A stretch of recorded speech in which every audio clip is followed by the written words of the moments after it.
Мы в свое время читали, изучали работу Калоева Бориса Александровича, связанную с венгерскими ясами. Вот. Он провел очень большую работу. Он выезжал в Венгрию и посетил область, так называемая Ясшак, куда входит более 10, где-то 15-16 сел. Все они имеют название Яс впереди, Яс-Берень, Яс-Пати и так далее. Они приезжали сюда, в Владикавказ, и было установлено, что в XIII веке 40-тысячное войско отсюда, с Кавказа, это отмечают документы, переселились в Венгрию. И среди этих 40 тысяч войска было и 10 тысяч аланов, асов, ясов. И Калоев провел большую работу, он нашел где-то там более 30 слов, которые были в ясском языке, которые сохранились в одном документе. И эти слова имеют сходство с современными словами. Нам это было очень интересно. Мы тоже посмотрели эту работу, посмотрели и другие работы, посмотрели работы венгерского ученого Немета, посмотрели другие работы и нашли очень много интересного для ингушей, кстати. И интересно, что было, что само слово «яс», «ас», оно связано с ингушским словом «асса», возможно, связано с этим именем, но это аланы, это асы. Но дело в том, что, к сожалению, другие исследователи, они не заметили, что в эту Ясшак, Ясию, в районе деревни Яс-Фенсару впадает река Галга.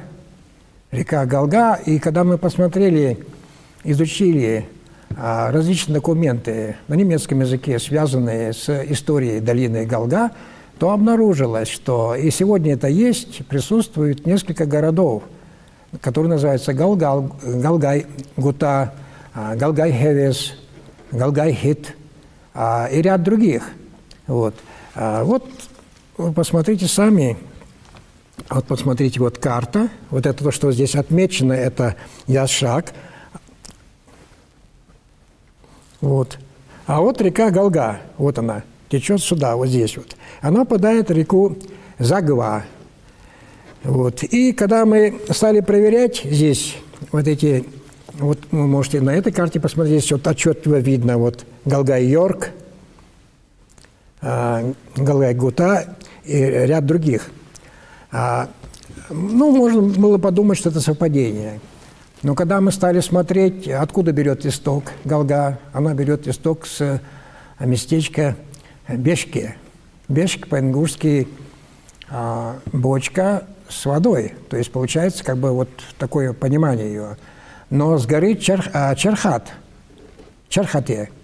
А у нас гора, где течет Аса в горах, называется Черехкорт. То есть некоторые похожести.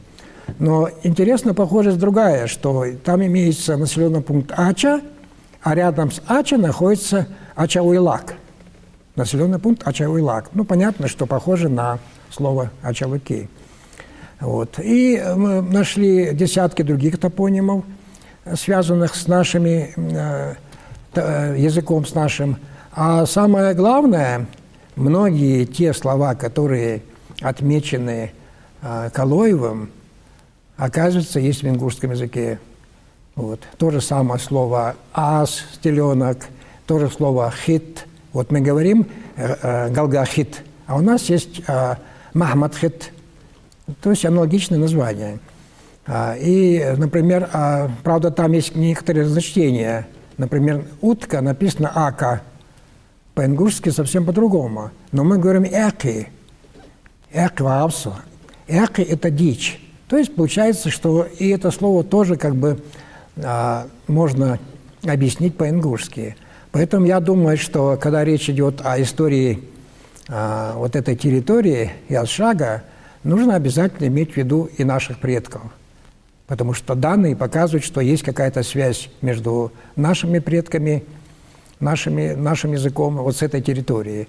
И мы надеемся, что в перспективе нам удастся более исследовать этот вопрос, связаться с венгерскими друзьями.